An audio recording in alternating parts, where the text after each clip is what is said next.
This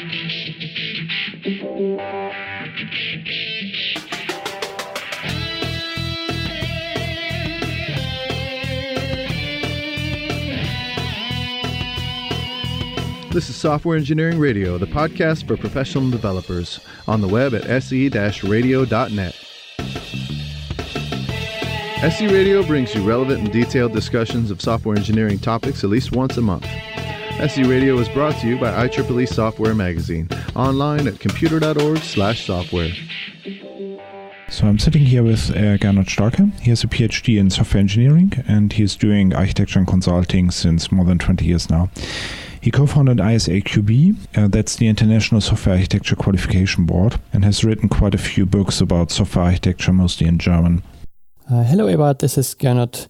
Thank you for this introduction. The books I wrote are mainly concerned with software architecture, and the probably most known is the Effektive Softwarearchitekturen, that translates to effective software architectures, covering mostly everything that's currently important and interesting about the topic. I've done some parent stuff, some stuff on the behavior of software architects, how architects shall deal with typical problems in organizations, and so on. Yeah, so thanks a lot for being on the show. You're working as a fellow for InnoQ, just like me. And today's topic is going to be about arc42. That's a set of templates for documenting software architecture, and it is something that you co-invented. So, first of all, how did you come up with this name, arc42? But maybe I rephrase that question. How did we come up with that thing or the idea? And the history behind it is that Peter Ruschka, the other guy, and me, we sat together and looked over a set of architectures, real software architectures we both have built over the years. And we discussed the topics that we had included in these architectures. So we had a look at their documentation, at the code, at the issues we had, and at the business stories of that. And we found that in many architectures, we are talking about the same things. Actually, about the same ideas, and the same kind of questions came up. So we decided we could derive some common structure from that and make this kind of architecture template. That was the birth of it. And in the beginning, it had no name. And then we started using it in customer projects, and the customers wanted to know what cool thing that is. And talking about a thing that has no name is possible in Harry Potter stories, but it's really difficult in IT industry. So we were forced to invent a name, and actually the cool domains, the great software architecture template.com was not free. So we had to find something with an available domain, and architecture ARC was not free, but arc42 was. So we decided that because this domain was free. And I think everybody knows what 42 is all about. Yeah, I guess that's true. That's quite interesting, and I like how it's actually derived from practical work. So who's behind the project right now as it is?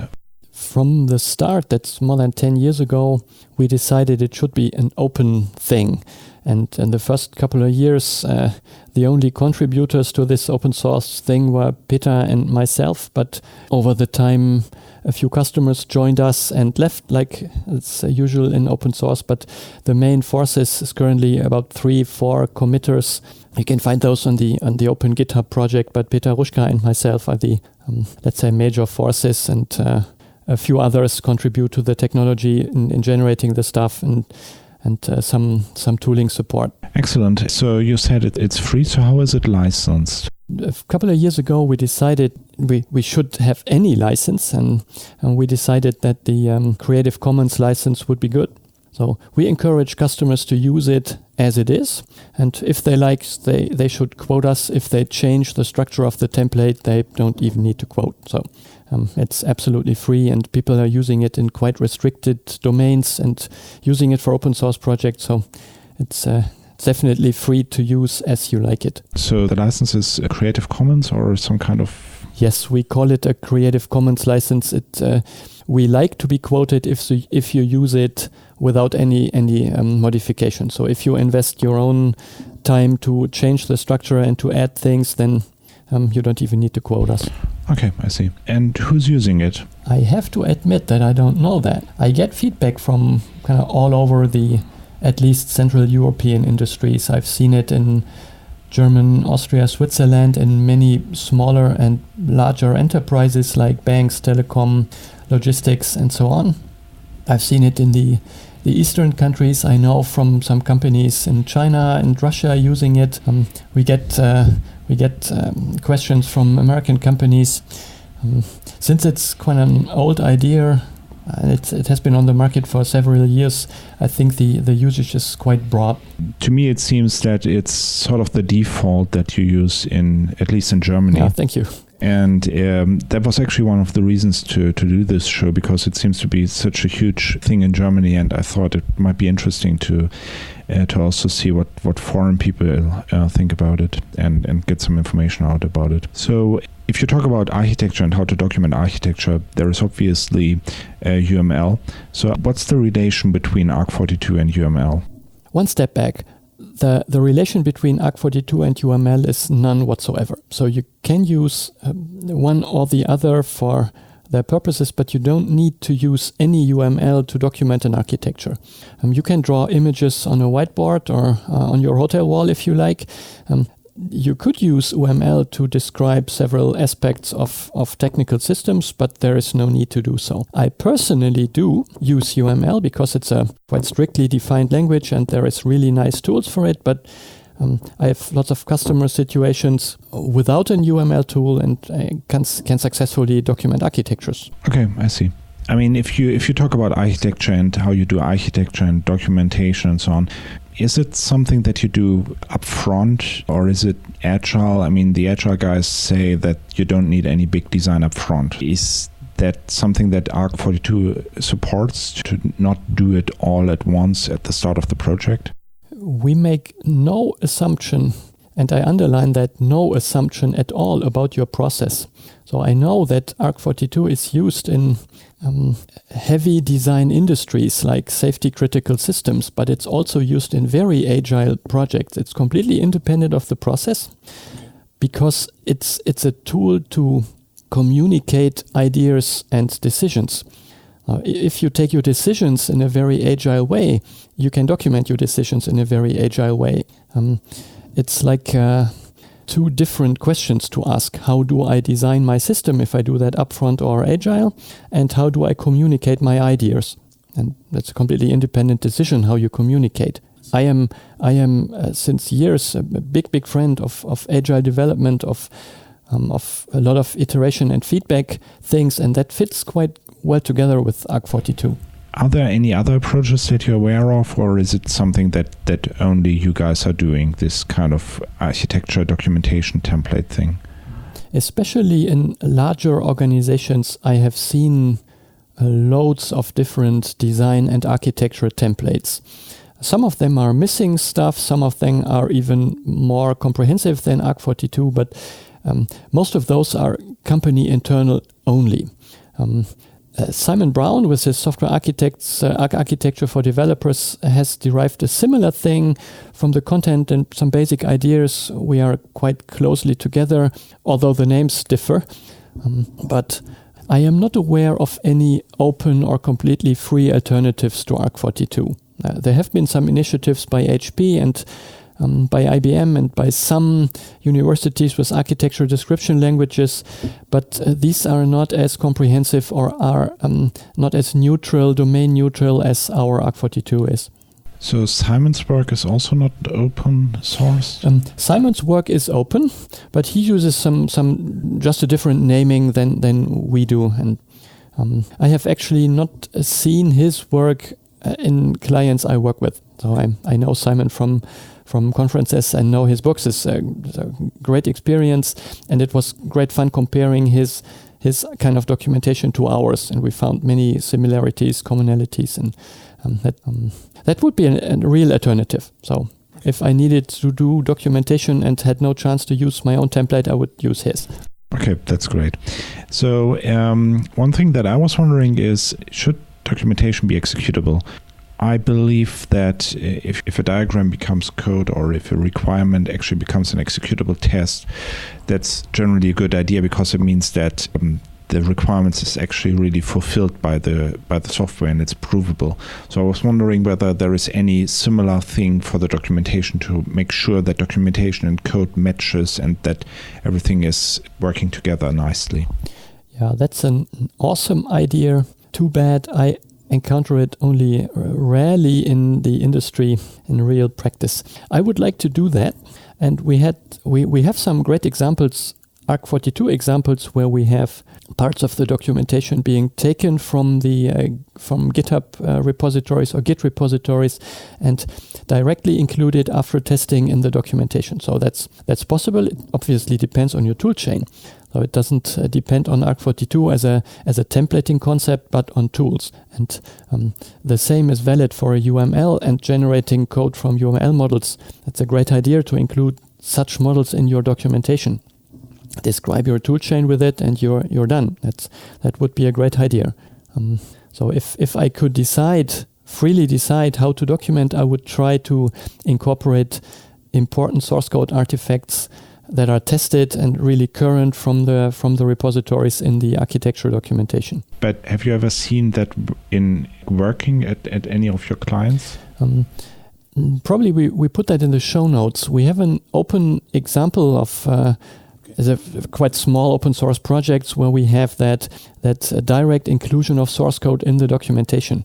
As I said, in customer projects, it's quite rare because it takes some effort to get the tool chains up and running, and customers want to save budget and say, this is a long-term investment, we do it next year, and then it gets dumped over and over again. And the other way around, that stuff from the documentation is taken and somehow executed or made part of the code. Does that ever happen? I have not seen that in reality. I know that some fancy book authors write their books, so the code examples from the books get executed. We try to incorporate some of these ideas in arc42, but this is valid in real innovative projects, but it didn't work out in larger enterprises so far. Yeah, I have to admit that with my books, I'm also lazy, so I don't do that either. Okay, so we've spoken a lot about what, on a high level, what it is and what you're aiming for. So we thought that we would give a short overview about arc42 itself. And we would encourage you to take a look at all the diagrams by yourself. So we are definitely going to include some links in the show notes. And it doesn't make a lot of sense to describe every diagram in detail, obviously, because it's visual by nature. But we should at least talk about the parts and how they fit together. Yeah. Eberhard, may I correct a few of your statements? You are talking about diagrams, and not all documentation consists of diagrams. I know that you write textual documentation to explain your decisions and so on, so please let our listeners not only focus on images and pictures, but there has to be some textual or tabular explanation to a picture. And many parts of arc42 are relying on textual arguments, on describing a decision that can be done without any visuals. It can be done quite low tech, without drawing anything, but just describing your idea in text. Yeah, that's a very good point. So architecture is definitely not just about drawing diagrams. Let's talk about the parts of arc42 then. So the first part that you said is to define what the problem actually is. So why do I need that part? I mean, isn't it obvious what I'm supposed to do? It might be obvious in a few people's head, but we are writing documentation for probably some today unknown stakeholders, unknown readers for the future, and they probably have a different idea of what the product is supposed to do. So I think it's a good idea, it's a good practice to describe what's the fundamental business goal of any product, to enable readers or consumers of documentation to understand design decisions better. I like to describe a bit of the functional parts of the problem, and I like to describe part of the constraints I'm developing under. So, for example, if people tell me you are not allowed any functional language or you are not allowed any fancy NoSQL database, I need that information to understand decisions I take on later. That's quite interesting. My impression is when I look at some projects that actually the architects don't really know what the problem is. And in some cases, they just jump to conclusions and start to come up with some kind of architecture without really understanding the trade-offs that they would need to do. And I think that's actually quite a bad thing, because if you don't know what the problem is, you can't come up with a good solution. So what do you think about that? Is it just me that sees these kinds of problems? You have just described the reason why we put this part into arc42, to really ensure that there is a common knowledge about the problem domain. We don't want to copy any requirements documentation here, just as much to give an architect or the developers an overview. What are the requirements? What are the required quality goals? How secure, how reliable, how flexible anything should be. To really ensure there is a common understanding, to make this understanding explicit. And I have experienced exactly the same situation, people designing solutions for requirements that doesn't exist. And that's really bad, that's waste of money and time. Yeah, so I have to tell this short story. So I've seen a tweet quite recently that said scalability is actually a luxury problem. Because if you have a scalability problem, then it means that you're already successful. And I for one, I see too many architects caring about scalability instead of, getting stuff out quickly to prove the business case, for example. Yes. And having a I had similar experiences with rather large clients that tried to design a scalable system and the product wasn't successful. And then they had an interesting solution, but no business, and that's a bad thing.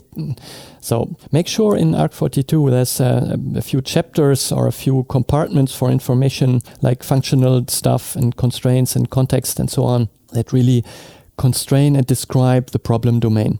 Okay. As far as I understood, there is a part that gives an introduction and goals. So what would it consist of? For example, the major use cases or epics, whatever you like to call them, the functional aspects of the system, give an overview who are important stakeholders with their specific requirements, describe a bit about the quality goals, actually. What are your top quality priorities? Do you want to build a highly reliable system or a highly secure system or a highly flexible system? As in real world, you cannot have everything in perfection, so you need to make compromises, and I want to know what are my rules for compromise. Yeah, architecture is all about trade-offs.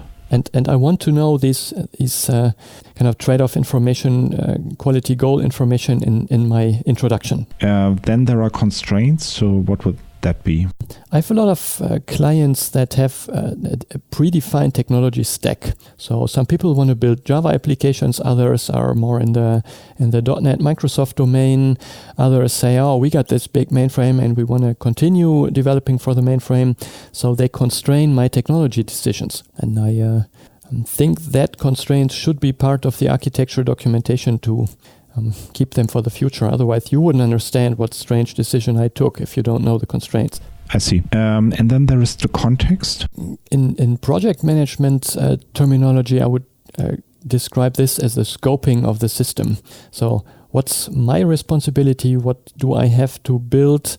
And to what parts of the environment I have to connect? So in the context, in the architecture terminology, I usually describe my major external interfaces like data sources or data sinks or event sources or that kind of stuff.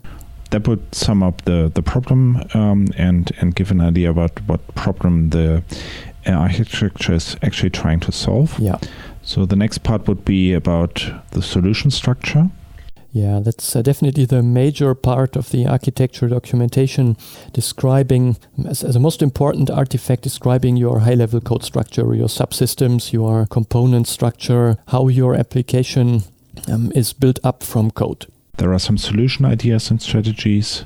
Yeah, solution idea could be we we take this or that kind of frameworks, we reuse this or that part of an existing application, we are using standard software for this and that part of the problem, and so on. So this very high-level introduction into the kind of big solution ideas. And next thing I want to know is, how is your code structured? So what's the top-level structure of your code? What kind of subsystems exist? Subsystem boundaries exist? So those will be the building blocks. Yes. That would probably be something where I would draw a diagram, I guess. We distinguish in arc42 between black boxes and white boxes, and for white boxes you open up the structure and therefore you need a diagram, or I propose you use diagrams for this kind of information.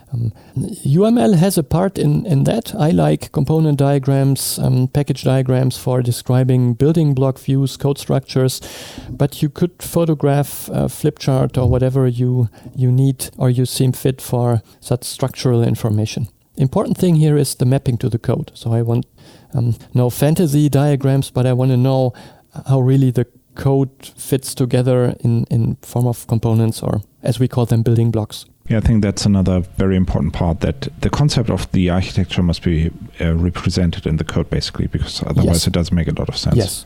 Yeah. So then there is a runtime view. Yeah, because often from the code, it's difficult to understand how the system really works. So how things behave over time, what's done first, and what component is taking what responsibility after some other thing happened.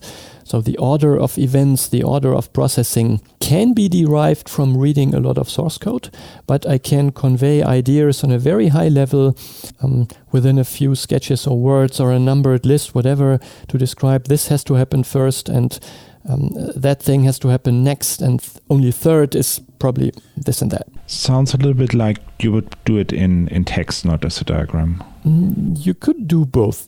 I like sequence diagrams if I have a precise overview of what's happening. I like numbered lists if I'm just discussing.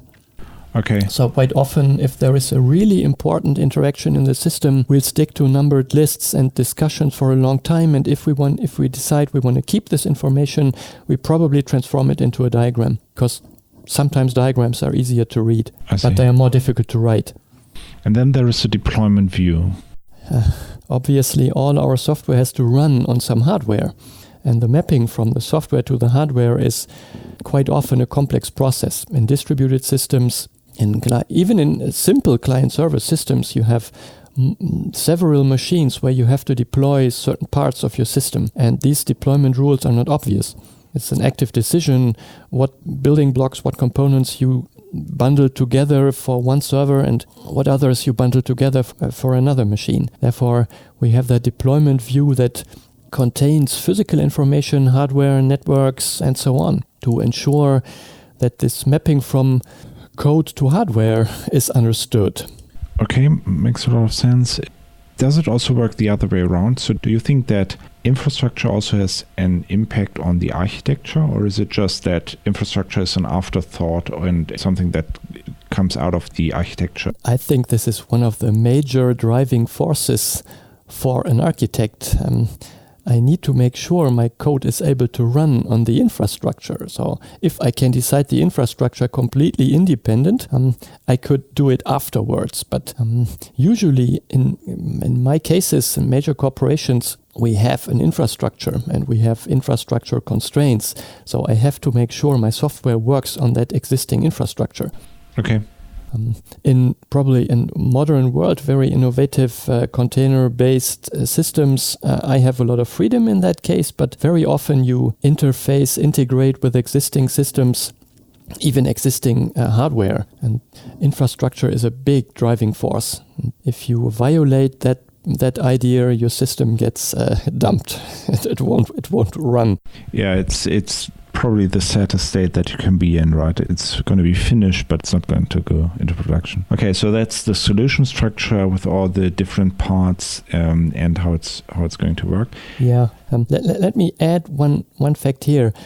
We describe this parts of arc42 in this order from problem to solution, but in reality, you will work on these parts probably in a completely different way. In projects I've seen, we started with discussing deployment options.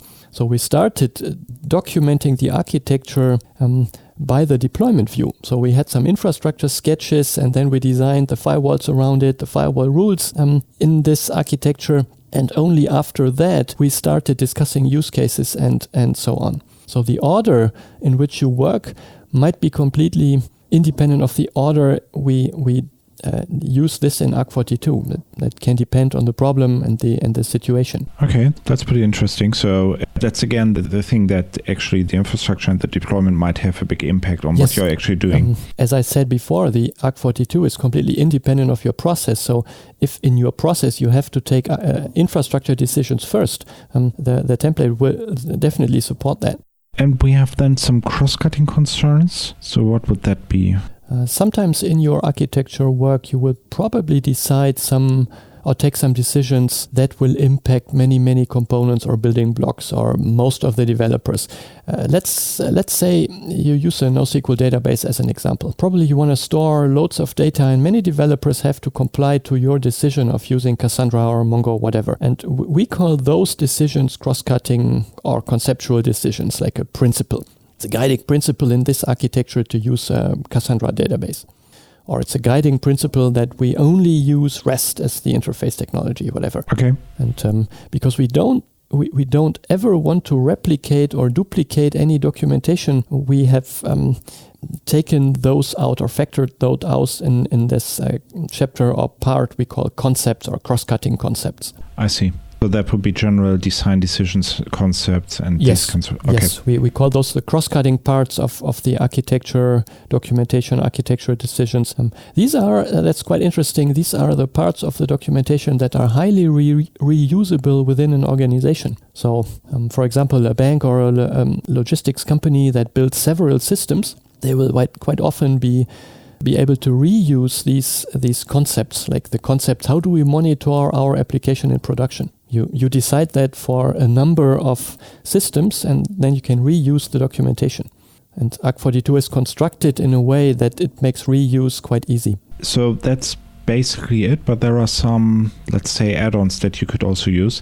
One of them are quality scenarios. Yeah, people who know this architecture trade-off analysis method, they will know the term quality scenario. It's a way to describe quality requirements in a very exemplaric way, as a scenario how your system shall fulfill or shall comply to some quality requirements. And in quality scenario workshops with customers or clients, we often come up with dozens or even in the hundreds of such scenarios, which is valuable documentation, but it's a lot of stuff. So we put that stuff in the back corner of the documentation as a reference, but we don't want to make readers skim over several pages and pages of quality scenarios. We quite often need them in the long run, but we put them in the other section of the arc42 because they are not so heavily used in day-to-day development. So can you give like a concrete example of such a quality scenario? My system shall respond to a certain outage of the hardware in the following way. So an operator shall be able to restart the database server or the LDAP or whatever in a certain time. A special use case like generating the monthly report shall be finished in about a second and a half, and so on and so on. So that would be examples for quality scenarios, yes. for performance yes. and reliability. It could be flexibility, reliability, whatever. And as I said, I don't want to repeat anything that's already described in some requirements document. But if I learn about such a scenario during development, I need a place to fix it, to keep it anywhere so I can reference it probably later if I need it. We had this discussion about how quality is actually quite important, and this really seems to be a way of starting to think about quality and make it like really concrete.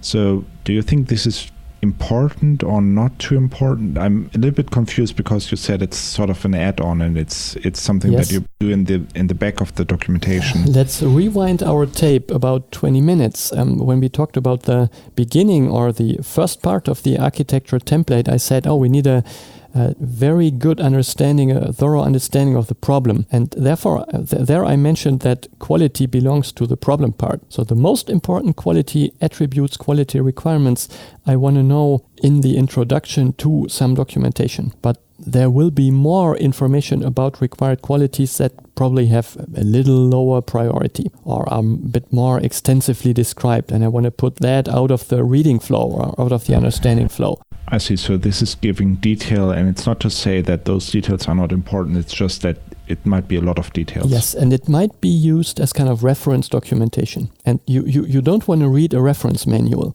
I found that quite often we have about 5-8 really important quality scenarios. I put those at the beginning of the documentation, and the 85 others I put in the back. Okay, I see.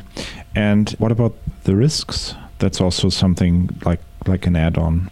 Yes, that's an add-on I really refuse to use in reality, because I think that risk management is a management task. So it should be done by project owners or project managers.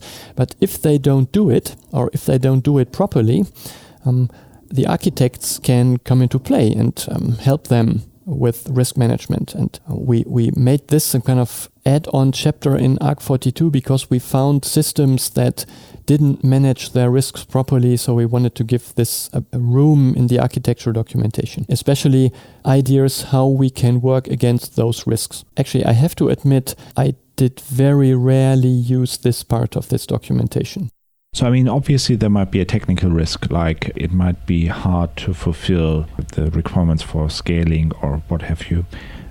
So is that something that the architect would do, or is it something that the project manager would do? Or the architect should, in my mind, identify these technical risks. Probably I can, myself as an architect, do something against those.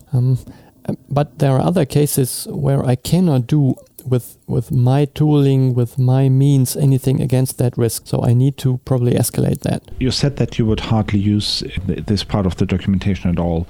So you would just not care about the risk and not even document it? I would try to convince my project manager to care about risks and would him or her, let them collect these risks, manage those risks. If they don't do it, I will come into play and So that would be kept somewhere separate, like in the, I don't know, a project documentation or somewhere. Hopefully, yes. And you don't want to do it redundantly. Yes. So that's why that's why you don't do it here. Okay, I see. People I know, or companies I know, have used this part of the architecture documentation to document their known technical debt. Oh. Therefore, this title risks is a bit misleading. But if you consider this to be the known debt or the known problems we have, that becomes much more interesting or important to me. That would be something we probably incorporate into arc42 in one of the next releases, but I've seen that in practice and I like that a lot. To make explicit things I know about. I know there's bad code hidden deep into some layer, but I need a place to document that. Yeah, and it's still a risk, but it's not a risk that a project manager can really care about. Okay. Yeah, makes a lot of sense. One of the questions is, I mean, with the documentation, there's always the problem that there are quite a few different views and, information might be scattered throughout the documentation. So how do you keep that consistent? My answer to this question that comes up in many projects I've seen is make somebody responsible for documentation. I don't mean make somebody write a lot of documentation, but make somebody responsible for the right amount of documentation and start small. Get feedback from your stakeholders, and if the stakeholders, readers, whoever is interested, gives you feedback, you can comply to that feedback. You can even give more details or give less details, and so you come up with an appropriate level of documentation and have somebody responsible for this appropriateness. This guy is not paid for writing up pages, but he's paid for making customer satisfied or readers satisfied. Such a person will be really interested in keeping things consistent. One other question is, so where would I cover security, for example? Is a typical of those cross-cutting topics. Okay. So there is a chapter in the arc42 template for this cross-cutting stuff, and a subchapter is labeled security. So if you have security as an issue, that would be the place you would cover that. I wouldn't put it in as a quality requirement? Yes, the requirement is obviously a requirement. So security as a quality or sub-aspects of security you would really need, but the solution to this requirement. So what kind of encryption you want, what kind of hashing, do you want hardware encryption or whatever, that would be the solution to the problem, and the solution aspects you would put in this cross-cutting stuff. Next question. So we've seen a lot of templates and things that you can document. Software development and architecture is a creative process. Some claim it's really an art. What do you think? Do you really need all of this? Isn't it like just bureaucracy and just standing in the way? Yeah, people who know me a bit better know that I'm against bureaucracy, but I like documentation. And I think this can fit together with the agile approach of having just the right amount of documentation. In several definitions of done, I found in a Scrum context, there is that saying, we accept only documented features. So many teams accept the fact that they need some kind of documentation, and we have to find the right amount. Yes, there is a risk that you write documentation in a very bureaucratic way, but you have a very good chance to make that really agile and to really adapt your documentation to your stakeholders' needs. And even for creative processes like software, you need some information apart from the source code. There are several kinds of decisions you don't want to document in the source code. The reasons why you choose a specific framework, there is no part of the source code suitable for this kind of information. So a few things need to be kept outside the code. And what kind of things, I don't know, but the template gives you a structure for it, so you can write it easily and can retrieve it easily. Okay, so in a way what you seem to be saying is that you shouldn't fill out all of the templates. Is that what you're saying? Definitely not. So you definitely don't want to fill this like you fill your tax form. But you use only the parts that are required. So you do it in any arbitrary order you seem fit in your project or in your development, and you really use only those parts that add some value to your communication, to your documentation. So if within your team you discuss certain aspects, you will probably want to document those, the reasons why you decided for a specific thing. And you do that in any order. And I am very happy if there are a lot of blank spaces in the documentation, because that shows we have done that intelligently. And we have consciously decided which parts is important and which parts we can leave away. And how do you do these decisions? I mean, obviously there is the problem that at the end you might end up with documentation that doesn't really document what needs to be documented. So it's hard to say whether this is just something that I don't really need to document or whether it's something that I do need to document. In my opinion, only the stakeholders of the system can answer this question, what they really need or want. So I would propose that in a development, you ask your stakeholders about the quality of the documentation. Show them examples, show them a table, a diagram, whatever. Ask them, do you need more? Do you need less? Do you need other representations? What can I do to fulfill your communication needs, your information needs? And you can incrementally build your documentation from the feedback you get. And you wouldn't say that there is like any sort of bare minimum that you would always need to fill out? I mean, I could imagine that, for example, the qualities that are required would be something that I would always put into the documentation because they are so core to actually solving the problem. Yes, excellent. I propose to always have those quality goals.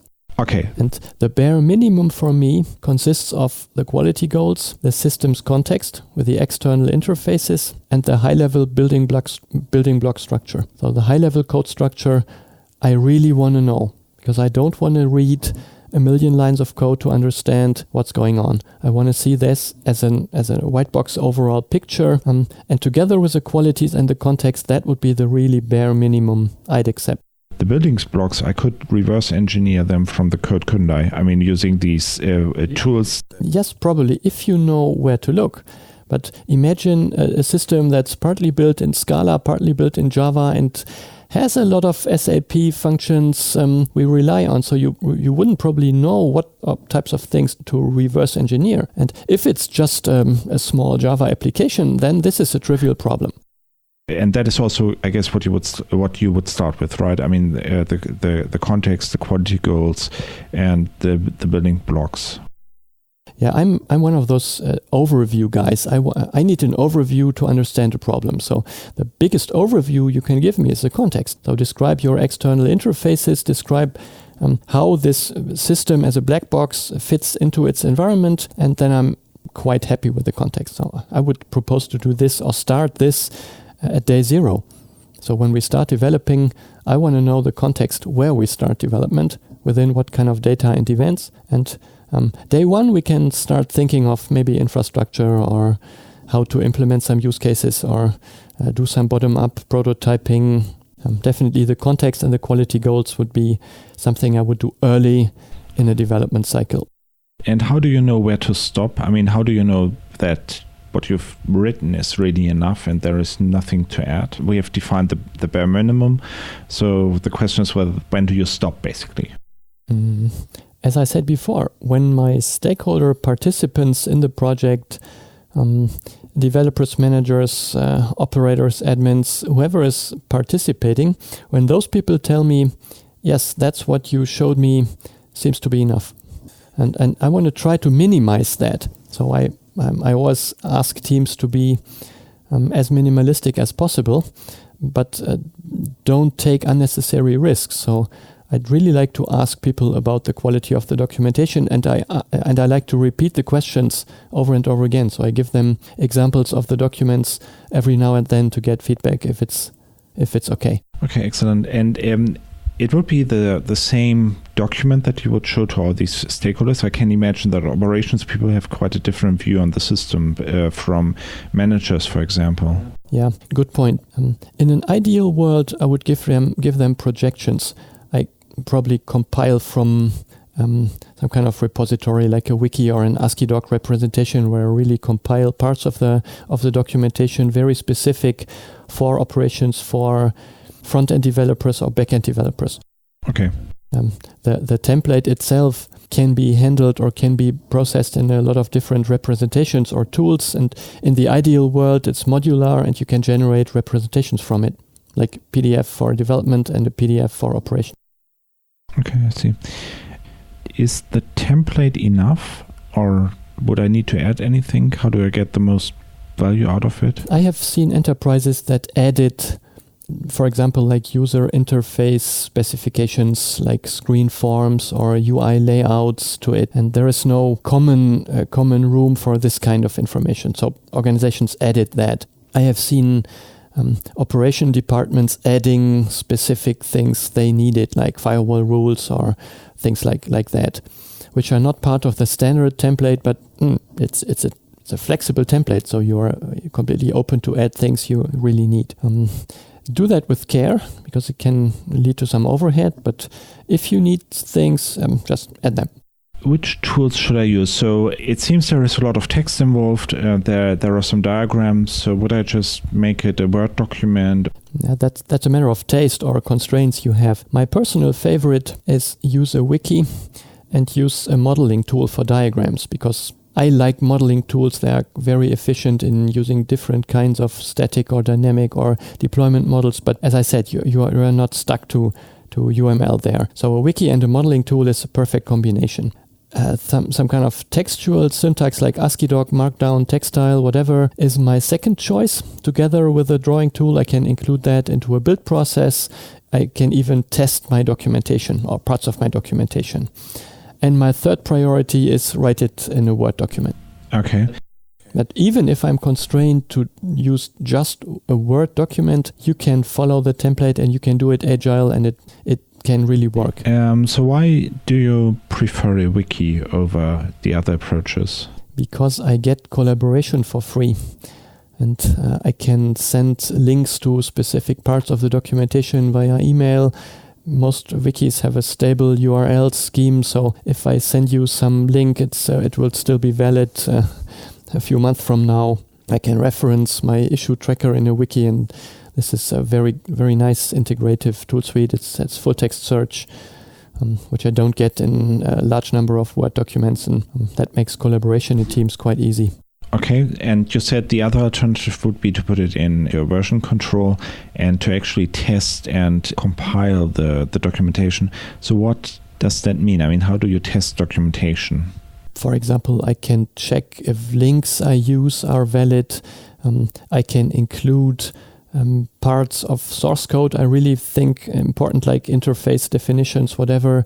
And that kind of basic semantic tests I can do. And the version control or the plain text documentation has the advantage that it's quite easy to generate different representations from it. And I know clients that write their documentation in ASCII doc or Markdown formats and generate their Confluence wiki from that. This is even, it's a tooling problem or a tooling thing, but the template doesn't propose anything in that aspect. So how do you version the documentation? I mean, if the documentation is just in your versioning system, that's, well, obviously easy to do. But what if I have it in the wiki? How do I make sure that I have the same version for the documentation and also the executable system? Might be difficult for continuous deployment, but for many of my customers use kind of release process, even if it's daily, weekly, or whatever. For major releases, export the documentation as PDF, put them in the version control with the same tag or label as your source code, and then you're fit. Okay. And would you automate that process or just do it manually? That depends on the size of the system. As I said before, if there is a person responsible for the documentation, these persons can decide whether it's a nuisance to generate the documentation, then I'd automate it. If you do it just once a month or once every several months, if you don't have that many architectural changes, then I can live with a manual process. Do you need to do any kind of diffs? Again, I mean, if you have a versioning system, then it's obvious that how to do that. But what about diagrams and these kinds of things? In theory, you can diff a diagram. In practice, I've never seen it working. Okay. Probably we shouldn't tell this to our listeners, but print the two documents and compare them visually. That's a bit faster. It's not nice, but that works. And usually you have reasons why you change a diagram or why you change a big thing in the architecture, and you should care more for the reasons behind the change than for the font size of any description in your diagram. So here is another question. Basically, architecture is all about certain decisions, and often at one point that at least occurred to me, you wonder why that decision has been made, and then you look at the documentation and you realize that it hasn't been properly documented. So how do I avoid that kind of situation that you just made a decision, it's clear to everybody, it's very clear why we made the decision, and then after a year you're like, oh, well, we didn't document it, I have no idea. If you dive into the template, you will find several places where we propose to document reasons before documenting facts, because you find the fact in the source code, but you don't find the reason in the source code. For example, we have a thing called white box template, and the white box describes the inner working, the inner structure of a thing. And the most important for me is describing the reason why the white box looks like it looks. So if I see a diagram, I would like to know why the diagram looks like this. So why do I have 4 components here and not 5 or 7 or whatever? So we point out this reasoning about things, the arguments for decisions at some places in this template to make really clear the importance of this kind of information. Okay, but still, I mean, if I make the decision, and it might not even be obvious that this is such an important decision, it only becomes very important in hindsight. How do I avoid that situation that this kind of information just gets lost? Yes, you are right.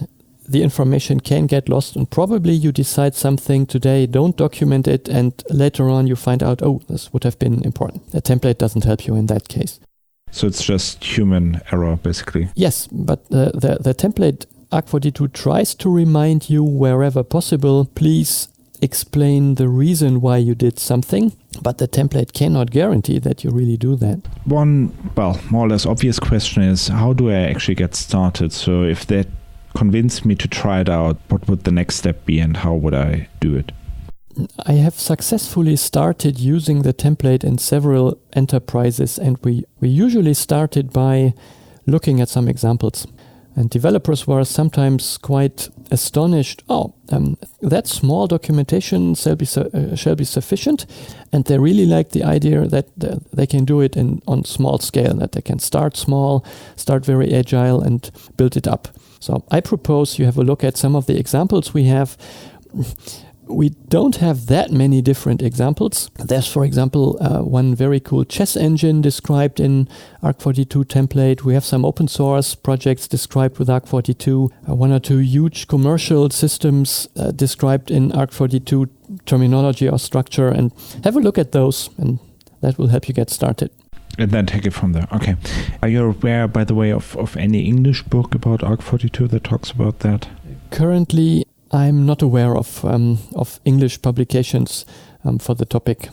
I get some requests from British and American companies. The template itself is obviously available in several languages, but many of the examples are not translated, I'm afraid. So what other languages except for German and English are there? Spanish, and I know it's used in France, but we don't have an official download for that. Oh. But most people use the English version. How are you going to improve arc42 in the future? Is there anything that is still on your feature list or that you want to do? Yeah, we moved the whole stuff to GitHub about a year ago, a bit more than a year. We are looking for several more tools we support. So other languages like Markdown, Textile, whatever might be on the roadmap. Generating Word documents from ASCII doc is on the roadmap, but the structure of the template itself is relatively stable over time, or has stabilized a lot over time. There's an issue tracker, so if anybody finds an issue, we'll do our best to fix it in near real time. But on this tooling part, there's still open things to do. Anything else you want to add? Anything that we didn't cover? Any other stuff? It was a broad spectrum of things we covered, so I suggest listeners to just give it a try. Have a look at one of these small open source projects and its documentation. And if you like what you see, it probably is will be working in your system. So just head over to arc42.org and start. Okay. Thanks a lot. It was a pleasure talking to you. And thanks, Eberhard. Yeah. I hope you enjoyed the show and have fun with arc42. So thanks. Thank you.